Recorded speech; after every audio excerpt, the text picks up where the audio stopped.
Salut les Stratoniens, j'espère que vous avez passé un bon week-end et un bon début de semaine. On est parti sur une petite analyse de marché, on va parler du Bitcoin, les CME, l'Ether, le BNB. On ira voir petite liste d'alt ici bien sympa, donc on a Atom, Phil assez intéressant, Solana aussi, XTZ super intéressant. Et puis on ira voir 2-3 indicateurs en plus sur ce Bitcoin, les ordres, les liquidations. Et puis aussi un petit tour sur Twitter parce qu'il y a des choses très intéressantes et des belles analyses à vous présenter. Bref, j'espère que cette vidéo vous plaira. On parlera beaucoup de Fibo. On est tipar. Crypto, millions. Crypto, millions. Crypto, millions. Donc on est parti ici sur ce fameux Bitcoin. On va déjà voir ce qui s'est passé depuis ce week-end. Déjà, il s'est passé un truc ce week-end, ce qui est assez ouf. Normalement, il se passe rien du tout. Mais là, on a fait une descente. Donc c'est parti petit à petit. Et ensuite, voilà, on a tout lâché. Un petit pic de volume. Bref, ça n'a pas tenu. La zone des 40 000 ici n'a pas tenu. On est venu s'appuyer ici vers la zone des 38 000. Donc cette zone des 38 000, c'est quoi? C'est la zone des 0,68 de Fibonacci par rapport à cette dernière hausse ici. Donc c'est le retracement Fibonacci par rapport à cette hausse. On était venu faire une petite mèche ici dessus, donc c'était plutôt pas mal. On est reparti un petit peu en pump, du coup c'était quand hier soir, hier totalement, on est reparti un petit en pump. On s'est fait repousser par la zone des 38 500 pour ensuite lâcher vers le bas, prendre la liquidité, faire une belle déviation et ensuite réintégrer. Donc ici on a fait une plutôt belle déviation, venir chercher et faire paniquer à mon avis 2-3 personnes. Et je pense qu'ici il y a des gens, des whales qui sont rentrés tranquillement. Vous voyez ici le pic de volume qu'on a eu pendant toute cette zone. Ça veut dire qu'il s'est passé des choses et il y a eu un échange de valeur entre plusieurs personnes. Finalement, on reprend directement ça et ça, c'est plutôt optimiste. Donc, pour le moment, la zone des 0,68 tient la route et ça, c'est plutôt pas mal. Même si on a fait un petit aller-retour en dessous, ça a été plutôt bien racheté. Et ça, c'est plutôt encourageant pour la suite. Donc si on arrive vraiment à tenir cette zone 0,68, on pourrait espérer avoir un bottom plus haut que celui-là et nous faire une vraie pattern de retournement ici de marché pour vraiment essayer de pousser vers le nord. Et là, ça serait vraiment super intéressant pour ce Bitcoin. En parlant de ça, je vais vous montrer donc 2-3 petites analyses sur Twitter. On va direct commencer par celle-là. Donc voilà, c'est ce qu'on veut, c'est que ici on fasse un higher low, donc c'est qu'on fasse un plus bas, plus haut que celui-là pour former un W, un bottom plus haut et pour vous dire ok, on repart en tendance haussière, let's go. Et on repart. Et pour le moment, ça tient, mais voilà, il ne faudra pas chercher plus bas si on cherche plus bas. Bref, ça risque d'être un petit peu plus moche. On a ici aussi petite fractale, assez intéressant. Donc ça, c'était le bottom ici de 2018. On a eu ce bottom, regardez, il ressemble un petit peu à celui-là et je trouvais ça assez intéressant. Donc tac, ici le petit W, ici on a les petits spikes, et ensuite on redescend pour ensuite repartir vers le nord. Ça serait plutôt pas mal. On a ici un autre bottom, je trouve ça super intéressant. Donc pour les gens qui se souviennent de ce bottom, c'est le bottom de 2018. Et ici, on a le bottom actuel sur lequel on pourrait avoir la même chose. Et ça serait plutôt sympa. En plus, il y a le même gap des CME, etc. Donc ça colle, c'est plutôt cool. Ensuite, ici, on a pourquoi pas avoir un petit retest sur cette trendline. Why not? Je ne suis pas fan, mais pourquoi pas. Donc ici, on a de nouveau ce même bottom ici. Donc qui pourrait avoir la même chose en passant en dessous et ensuite on part. J'espère, hein, parce que si on va chercher plus bas, ça serait dommage. Ici, on peut avoir une petite distribution de week off. Donc on serait dans cette zone. Donc vraiment dans cette zone-là pour ensuite repartir, nous faire un nouveau plus haut et ensuite corriger et on viendrait chercher plus bas.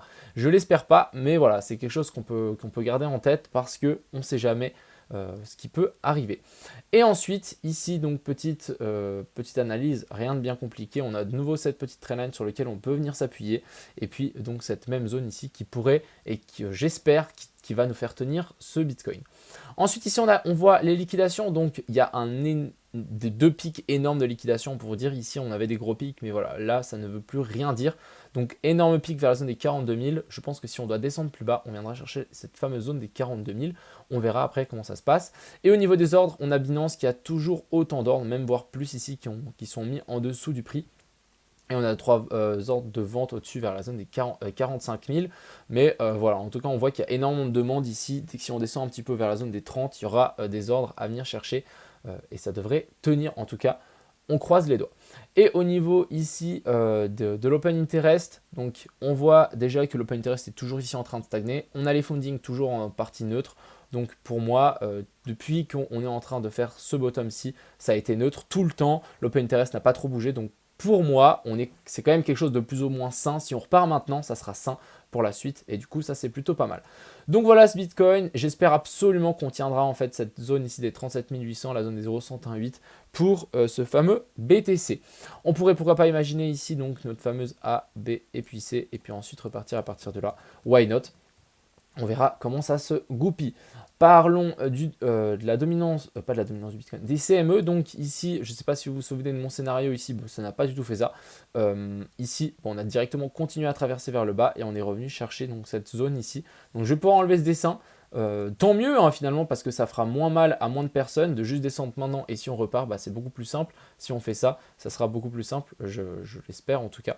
Mais voilà, cette zone, je vous dis, il faut absolument la tenir et il ne faudra pas réussir. Si on casse ici la zone des 36 000, ça commencera vraiment à devenir tendu pour ce Bitcoin et je pense que bah, du coup on ira chercher à mon avis un nouveau plus bas et bah, je n'ai pas très envie. Mais voilà, pour le moment on est sur une zone clé, si ça casse, voilà, ça sentira le mauvais, qu'on soit tous d'accord. Parlons du coup de cet Ethereum, ici qui revient chercher cette fameuse C. On passe sous cette zone ici, assez intéressant. On vient en fait confirmer limite ce top. Donc ici pour moi, on pourrait repartir ici dans une tendance baissière en espérant que en fait cette C, je vais vous montrer où est-ce qu'on est venu. Donc si on prend Fibonacci, l'extension de là à là à là, on est venu chercher, ah non c'était pas ici, c'est sur le BNB il me semble. Mais voilà, on est sur une potentielle ABC ici et puis on est sur cette fameuse zone des 0,118 ici qui est vachement bien tenue. Donc c'est une target de 2. Donc si on prend une vague d'Elliott, c'est vraiment une target de 2 pour ensuite venir chercher vers le nord. Et maintenant, ce qu'on a envie pour cet Ethereum, c'est repasser par-dessus ça et venir chercher au-dessus de cette petite trendline pour ensuite s'extirper et essayer de pousser vers le haut. Le BNB, qu'est-ce qu'on est en train de trafiquer? On est descendu assez bas aussi. On passe sous cette fameuse zone en espérant que ça veuille bien se retourner. On va juste voir le RSI. Ok, il n'y a pas grand chose sur le RSI non plus. Il faudra réintégrer en tout cas cette fameuse zone des 400. On va tirer un Fibonacci, mais je vous dis, la zone des 0,118, elle est partout. Là, on a traversé un petit peu plus bas. Mais cette fameuse zone des 0,118, on la retrouve partout. Et je trouve que c'est des plutôt belles zones d'achat si vous pensez qu'ici, on est sur un bottom. Pour le moment, ça latéralise, ça stagne. Il y a moyen, mais encore une fois, on peut clairement s'enfoncer plus bas. Mais la zone des 0,128, c'est une magnifique zone pour faire du DCA. La dominance du Bitcoin, ici, moi personnellement, j'y vois toujours un top, donc il faudra se méfier. Je pense qu'on peut toujours casser cette trendline ici vers le bas et ça nous donnera un petit élan pour les alts. Donc c'est pour ça que je regarde les alts ensemble aussi aujourd'hui. Et si on va voir la dominance ici, donc voilà, on est toujours en train de faire ici un triple top, j'ai l'impression. Après, il est vrai qu'on fait des bottoms toujours plus hauts, donc ça c'est plutôt encourageant. Mais voilà, tant qu'on n'a pas de cassure ni par le haut ni par le bas, on n'aura pas de direction pour les alts ni le BTC. Et parlons de ces fameuses alts. Donc on a le Shiba qui est finalement revenu chercher cette fameuse zone ici, cette zone de trendline. Ici, on peut comprendre et on peut entreprendre ça comme une petite déviation vers le bas. On réintègre, on vient s'appuyer là-dessus. Donc ça, c'est plutôt pas mal. Et du coup, maintenant, est-ce qu'on ne pourrait pas faire ça et venir chercher donc ce haut pour ensuite venir s'extirper vers le nord? Mais voilà, pour moi, ici, encore une fois, ça se tient. La zone des 0,118, on est dessus. On est un petit peu plus en dessous, mais voilà.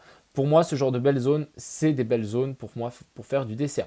Ici, on a le Atom qui m'avait été demandé. On est sur cette fameuse trendline long terme ici. Par contre, on a cassé donc ce niveau de support. Ce qu'il faut maintenant, c'est pas une cassure vers le bas. Si ici on a une cassure vers le bas, ça commencera sérieusement à se compliquer. On avait fait ce petit canal aussi ouais, avec breakout plus retest ici pour ensuite rechuter vers le bas. Donc ça, c'était plutôt très très propre. Maintenant, ici, il faudra absolument qu'on arrive à réintégrer, pas réintégrer, mais qu'on pousse vers le nord. On a une petite divergence ici en 12 heures. En 2 heures, donc ça c'est plutôt pas mal. Est-ce qu'on va réussir à s'extirper vers le nord?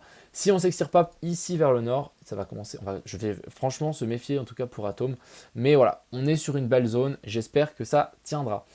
Elrond, on vient s'appuyer sur cette fameuse zone ici, donc la zone des 154. Pourquoi pas? Assez intéressant. Ça correspond à mon avis aussi aux zones des 0,118. Voilà, plus ou moins, juste un petit peu en dessous. Cette fameuse zone 0,108 qu'on retrouve plus ou moins partout. Ici, on a une potentielle aussi ABC. Pour vraiment valider ces tendances haussières, maintenant, ce qu'il nous faut, c'est faire un nouveau plus haut par rapport à celui-là. Et là, on pourra dire, ok, là, on a formé un bottom. Et là, on peut peut-être pousser vers le nord. Mais tant qu'on n'a pas fait ça, c'est vraiment que de la spéculation, sachez-le. Ensuite, ici, on a le fil qui vient chercher très très bas la zone des 0,786. Donc encore une fois, une belle zone d'achat. Là, on a bien une A, B, C aussi. Donc maintenant, pour confirmer toute cette tendance haussière, il faudrait vraiment faire ceci et confirmer donc au-dessus de la zone des 25. Encore une fois, personnellement, c'est toujours des belles zones. Ça se tente de faire ce genre de truc ici, mettre son stop là-dessous, en espérant ici que on est sur un bottom. Et puis ça, vous tirez jusqu'ici, ça nous fait déjà un ratio de 4. C'est des trades potentiels à prendre et je pense que ça tient la route. On a le gala qui est revenu à chercher aussi assez bas. Par contre, le gala, je pense que je vais mettre une ou deux billes dessus. Je vais vous montrer pourquoi. On prend Fibonacci normal de là à là. On est actuellement parfaitement sur la zone des 0,108. On prend Fibonacci d'extension depuis le top. Sur ce bottom-ci, sur le top, on est venu chercher presque la zone des 100. Encore, c'est pas le cas, mais normalement, on devrait tirer ça ici. Voilà, on est sur la zone des 100. Et du coup, c'est une target d'une ABC. Donc si maintenant le gars là devrait repartir vers le nord, il devrait pourquoi pas le faire par ici. Chercher plus bas, ça sera seulement mauvais signe pour la suite. Mais voilà, ici je pense qu'on peut largement avoir un petit rebond pour ce fameux petit gars là. À surveiller, clairement. Voilà. Ensuite, on a le Yoast, même chose. On revient dans cette fameuse zone d'achat ici en espérant que ça tienne. Encore une fois, je dis rien, mais il faut absolument... pour qu'on repasse haussier, il faut absolument qu'on passe en fait au-dessus de toutes ces zones-ci. C'est vraiment cette confirmation qu'on va devoir attendre. C'est la confirmation d'avoir un nouveau sommet plus haut que celui-là. Et avec, on a fait un bottom plus haut que celui-là. Maintenant, on veut un sommet plus haut que celui-là. Et après, on pourra dire, ok, on est potentiellement de nouveau reparti dans une tendance haussière. Et là, on peut se projeter en avant. Mais pour le moment, toujours en train de latéraliser ça. Et je rappelle que dans une tendance... Après une tendance baissière, on a souvent une tendance de range pour ensuite repasser en tendance haussière. Donc ce range peut encore durer assez longtemps et c'est pour ça qu'il faudra être patient et surveiller ça tranquillement. Ici, on a le Solana qui nous fait une petite divergence haussière. Donc pour le moment, ça, c'est plutôt bullish. Ici, on voit bien, petite divergence haussière. Ça, c'est plutôt sympa. Donc ici, on pourrait clairement estimer avoir un pump qui devrait arriver dans pas si longtemps. Après, en dessous, en tant que support, on a cette zone ici, donc ce petit aller-retour qu'on n'est pas encore venu retester. Pourquoi pas vers la zone des 80, on peut largement revenir chercher ça. Et je pense que ça nous fera même, si on vient faire ça, ça nous fera même une divergence haussière sur ce fameux RSI. Donc à surveiller, mais le Solana aussi, je trouve assez intéressant. Si ici, il arrive à nous matérialiser un petit bottom, ça peut être top. Le VET, qui lui pousse vraiment bien plus bas. Ici, on voit bien, on vient chercher plus bas que cette fameuse zone des 0,128. Maintenant, est-ce qu'on va chercher un poil plus bas, donc ces anciens top et bottom ici, donc vraiment la zone des 0,034 qui est pour moi intéressante. Je deviendrai bullish, en tout cas, vu que le VET est un petit peu plus risqué, je deviendrai bullish une fois qu'on a cassé la zone ici des 0,06, mais entre deux, il y a presque un x2, donc des fois ça vaut la peine de peut-être dire, ok, est-ce que je prends le risque d'acheter le deuxième plus bas de ce W, oui ou non. Et pour finir, on a le XTZ, qui, depuis notre zone d'achat ici, qui avait bien pump, maintenant on a bien corrigé. Le XTZ a super bien corrigé. Donc, est-ce que ici ça peut commencer à être intéressant? Je pense que oui. On est dans des petites divergences haussières ici qui sont en train de se former. Donc ça, c'est plutôt pas mal. Et ça, c'est plutôt bullish selon moi. Ici, on voit bien une petite divergence haussière. On a eu un nouveau un pic de volume. Donc ici, c'est bien défendu. Personnellement, je pense que je vais mettre aussi une ou deux billes sur le XTZ. Je vais prendre une petite position en longue et un petit peu de spot sur l'XTZ et je pense que ça peut valoir la peine. Moi qui attendais un pullback, je pense qu'il est là. Ce serait dommage de le rater.